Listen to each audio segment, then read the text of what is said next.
Have you ever noticed how the absence of feeling can feel strangely calm at first? Not peaceful exactly, just quiet, as if the noise finally stopped, like stepping out of a blizzard and realizing you can no longer feel your fingers. There's relief in that moment, and there's also danger. Because numbness works the same way frostbite does. Pain disappears only after damage has already begun. If you're here, there's a good chance this isn't abstract for you. You may not feel especially sad or angry. You may not feel much of anything. You get through your days. You function. You handle responsibilities. From the outside, your life may look stable, even successful. And yet, somewhere underneath, there's a flatness, a sense that color has drained out of experience. Desire feels muted. Joy feels distant. Relationships feel strangely weightless, as if nothing quite lands. This is not a personal failure. And it's not a lack of gratitude, discipline, or character. Emotional numbness is rarely a sign that something is wrong with you. Much more often, it's a sign that something once overwhelmed you, and your system adapted intelligently. In many cultures, especially for men, this adaptation is quietly rewarded. From an early age, the message is subtle but consistent. Be efficient, not expressive. Solve problems, don't metabolize them. Contain emotion, don't translate it. The nervous system learns that speed, productivity, and composure are safer than presence. Aliveness becomes secondary to usefulness. Over time, anesthetizing feeling starts to look like maturity, like strength, but numbness always comes with hidden stakes. What begins as protection slowly erodes the very things that make life feel worth inhabiting. Desire weakens, not just sexual desire, but the desire to move toward anything with energy. Meaning thins out. Relationships lose gravity. You can be admired, relied upon, even loved, and still feel strangely untouched by it all, as if you're watching your own life from behind glass. This video isn't about forcing feeling back online. It's not about tearing open emotional wounds or performing vulnerability. And it's not about fixing yourself. The promise here is quieter and more precise. To understand what numbness is actually doing for you, what function it serves, why it appeared when it did, and what it has been trying, imperfectly, to protect. Because numbness is not the absence of emotion. It's the suspension of it, a holding pattern, a pause that once made sense. As we move forward, we'll look at how emotional shutdown lives in the body, not just the mind. How what feels like control can actually be fear immobilized. How numbness shapes attraction, work, discipline, and even spirituality, often without being noticed. And midway through, we'll expose a pattern many men mistake for strength, but which quietly drains agency and relational power over time. So for now, there's nothing you need to do. Just stay. Let this land at your own pace. Notice what your body does as these words settle. The goal here was never to feel nothing. It was to survive long enough to feel safely. There is a form of calm that looks like mastery from the outside. The voice stays level. The face stays neutral. The body stays still. In tense moments, nothing leaks. No anger, no tears, no visible confusion. This is often praised as composure, as emotional intelligence, as strength under pressure. And sometimes it is. But very often, it's something else wearing the same mask. Many men learned early, often without words, that expression came with consequences. Anger might have been met with punishment, sadness with ridicule, curiosity with withdrawal, even joy at times with envy or correction. In environments like that, the nervous system doesn't reason its way to safety. It learns through pattern. It discovers that stillness reduces risk, that invisibility keeps connection intact, that not feeling is safer than feeling and losing something essential. Over time, this learning settles into the body. The shoulders hold, the jaw tightens, the breath shortens and rises into the chest. The system becomes efficient, restrained, quiet. This is not apathy, it is adaptation, a very specific one. In neurobiological terms, this state aligns with what's often called the freeze response. Not fight, not flight, freeze. The parasympathetic nervous system takes over in a particular way, slowing things down, dulling sensation, conserving energy. From the inside, it can feel like control. From the outside, it can look like discipline. But underneath, there is often fear that has nowhere to go. This is where things become counterintuitive. What feels like self-control is frequently fear immobilized, discipline without vitality, containment without choice. The system is not choosing calm, it is defaulting to stillness because movement once carried a cost. This helps explain a subtle but important pattern. In moments that should evoke response, conflict, intimacy, loss, the reaction arrives late, or not at all. Words come hours later, sometimes days. The reflexive answer becomes, "I'm fine," not because it's true, but because it's automatic. Tone flattens during disagreement. The body stays present, but not engaged. And something important happens in relationships at that point. When emotional signal goes quiet, relational leverage quietly erodes. Not power in the sense of dominance, but gravity, presence, the felt sense that someone is actually there. Others may lean in harder, escalate emotion, or withdraw entirely, trying to locate a response. The numb system reads this as chaos or drama, without recognizing that its own stillness is part of the loop. This is not a moral failure, it's a developmental one. A nervous system that learned safety through shutdown will carry that strategy forward long after the original environment is gone. The body doesn't update itself through insight alone. It updates through lived evidence of safety, repeated over time. And this is where the thread begins to extend outward. If numbness begins in the body, its meaning unfolds in relationships. Attraction, conflict, chemistry, repetition. What feels personal often isn't. It's patterned. In the next chapter, we'll look at a dynamic that confuses many men deeply. Why emotional numbness so often pulls intensity closer while quietly pushing safety away. There is a pattern that confuses many men because it feels so personal. The relationships that ignite feeling tend to be volatile, emotionally charged, unpredictable. The ones that feel calm, consistent, and available often register as dull, empty, or strangely dead on arrival. This contrast is rarely discussed with honesty because it's easy to misinterpret it as preference or fate, but it's neither. When emotional numbness is present, sensitivity hasn't disappeared, it has been displaced. Feeling doesn't vanish, it migrates. Often, it gets outsourced. In Jungian language, this is where the anima enters the picture. The anima can be understood simply as a man's inner capacity for feeling, imagination, and emotional movement. When this capacity isn't lived internally, when it hasn't been given language, rhythm, or space, it tends to be projected outward. The psyche looks for someone else to carry what has gone quiet inside. This is how emotionally volatile partners can feel intoxicating. They feel alive, expressive, charged. Through them, sensation returns. There is drama, passion, rupture, repair. Even pain feels preferable to emptiness, because pain confirms existence. In this dynamic, intensity becomes confused with connection. Neuroscience adds another layer of clarity here. Unpredictability spikes dopamine. Intermittent reinforcement, the emotional equivalent of not knowing what comes next, keeps the system alert and engaged. For a nervous system accustomed to shutdown, this stimulation can feel like awakening. Calm, by contrast, can feel eerily flat, not because it lacks value, but because the system has learned to associate quiet with absence. This leads to a crucial reversal. Emotional numbness does not mean low sensitivity. Very often it signals overload without integration. The system learned to turn the volume down because it didn't know how to process what it was receiving. When intensity reappears externally, it bypasses integration and goes straight to stimulation. Culture mirrors this dynamic relentlessly. The stoic hero paired with the chaotic muse. The grounded man brought to life by a woman who embodies emotional excess. Chemistry is framed as destiny. Turbulence is framed as depth. Stability is framed as compromise. These stories are compelling because they echo an internal split. One part holding control, the other carrying feeling. Over time, this repetition can start to feel inevitable, as if attraction itself were broken. But repeated attraction is rarely fate. It's memory-seeking resolution.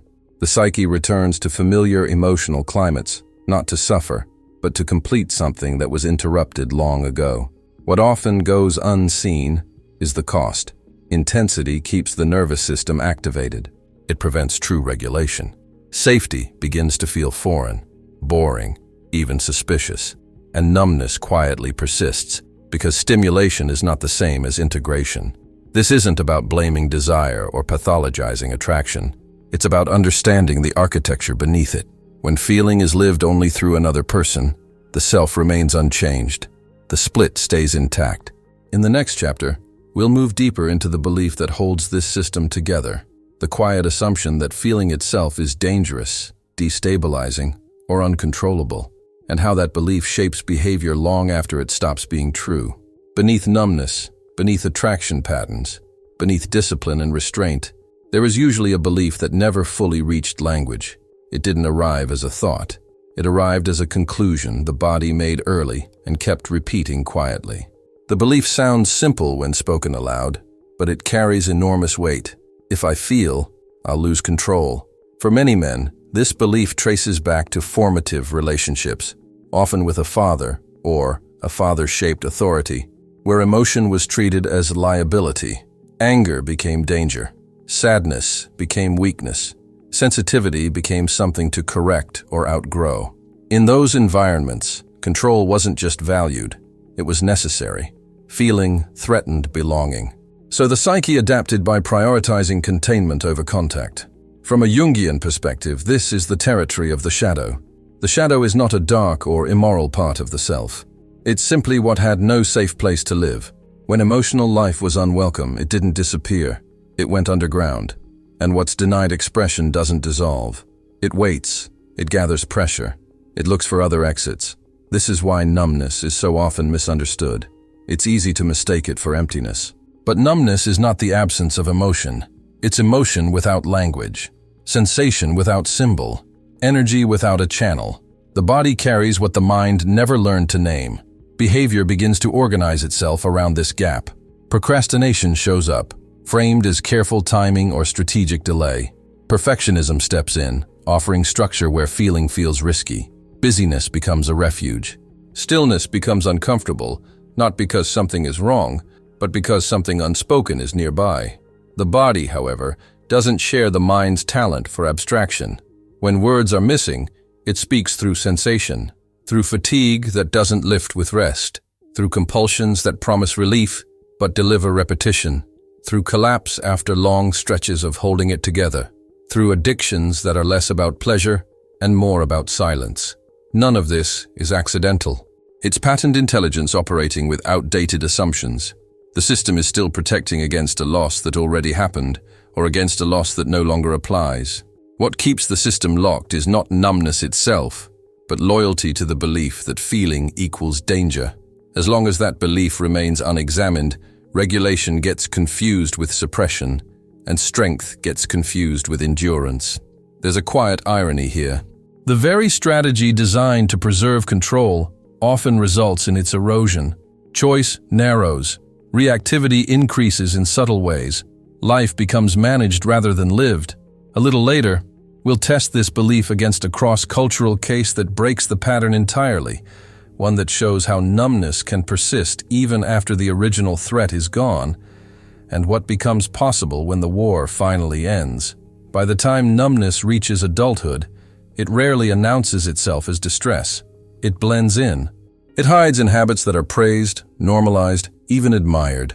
Productivity, optimization, sexual stimulation without attachment, endless input. These don't look like escape routes. They look like discipline, ambition, modern life.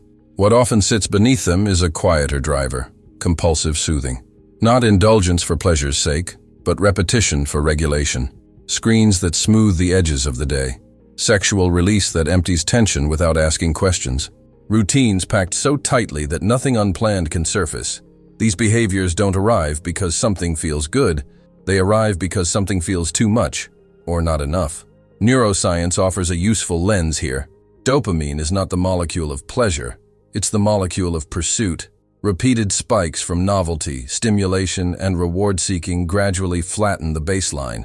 Motivation dulls. Emotional range narrows. What once felt engaging begins to feel obligatory. The system keeps reaching for more input, not because it's alive, but because it's understimulated at rest. This creates another reversal that's difficult to see from the inside. What gets labeled as discipline can quietly function as avoidance with a schedule. Structure replaces contact. Movement replaces meaning. The day fills up, but nothing quite touches. There are many accounts of men who reach a point that was supposed to feel like arrival, career stability, financial security, respect. And then, unexpectedly, a silence sets in. Not peace, not despair, just an absence where motivation used to live. Burnout is often named, but burnout doesn't fully explain the inner stillness that follows. The system has done what it knows how to do for too long, without integrating what it has been protecting against. Within this landscape, one small lens can be illuminating, not as a correction, but as a map. Noticing which habits remove sensation the fastest reveals a lot about how regulation has been managed. Some habits amplify feeling, others erase it. The difference matters, even when behavior stays the same. As long as anesthetic loops remain invisible, numbness feels mysterious and personal. Once they come into view, a larger question begins to surface. If stimulation no longer restores aliveness, and control no longer brings peace, then what's missing isn't discipline, it's meaning. And when numbing fails, meaning becomes the next battlefield. There is a form of numbness that doesn't originate in fear of emotion, overstimulation, or relational patterning. It arrives later, quieter, often after survival has already been proven. This kind of numbness shows up when meaning itself pulls back. It often follows losses that were never fully mourned. A divorce handled through logistics instead of grief. A faith that once organized life, now fractured or gone. An identity that carried purpose for decades and then collapsed through burnout, illness, displacement, or disillusionment. In these moments, the system doesn't shut down to avoid pain. It shuts down to keep functioning. Emotion freezes so life can continue. From the outside, this can look like resilience. People survive war, crisis, and catastrophe and return appearing composed, responsible, intact. Inside, something feels unreal, like life resumed without fully arriving. Many post-conflict cultures describe this state in similar language. Quiet men, present but distant, alive but not quite here. The nervous system learned to suspend feeling because feeling threatened coherence itself. Viktor Frankl spoke of this as a meaning vacuum, not depression in the clinical sense, but an absence of direction that drains vitality. Jung extends this idea further.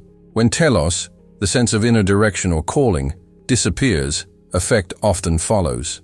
Emotion doesn't vanish because it's weak, but because it has nowhere to orient. Feeling needs context. Without it, the psyche conserves energy. This is another difficult reversal. Numbness can protect against despair. It can prevent collapse when meaning has been torn away. But the same protection also blocks renewal. New purpose doesn't enter through force or urgency. It emerges slowly, once the system believes the war is actually over. What makes this stage particularly isolating is that nothing appears obviously wrong. There may be no acute crisis, no visible dysfunction, just a lingering sense of flatness, unreality, or disconnection from one's own life. Questions that once felt motivating now feel abstract. Goals feel hollow. Even rest doesn't restore. Seen through this lens, existential numbness is not a failure of gratitude or strength. It's unfinished mourning. It's life paused at the edge of a transition that never fully completed.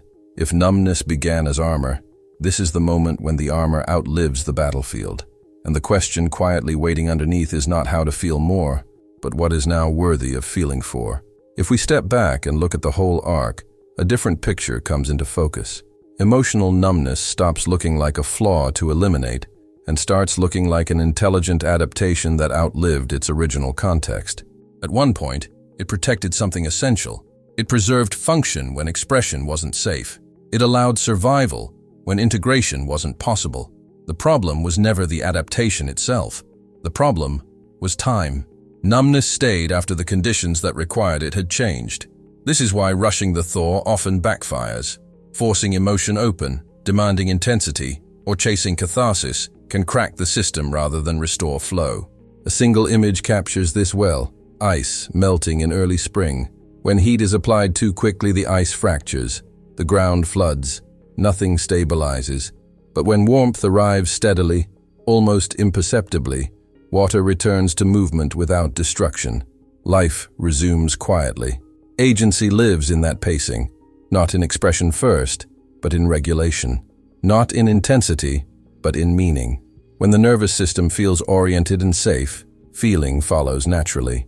Not all at once, not dramatically, but honestly, seen this way, the story comes full circle. Feeling nothing was never the goal. It was the cost of surviving environments, losses, and expectations that required emotional containment. The deeper intention underneath numbness was always protective. To keep going, to keep coherence intact until safety or meaning returned. For many men, simply recognizing this reframes years of self-judgment. Nothing was broken, something was paused. And pauses, unlike losses, can be released. If this reflection mapped something in your own experience, there's no need to explain it. A single line left below is enough. Not as a declaration, but as a quiet signal. Often, recognition begins when we realize we are not the only ones who arrived here this way.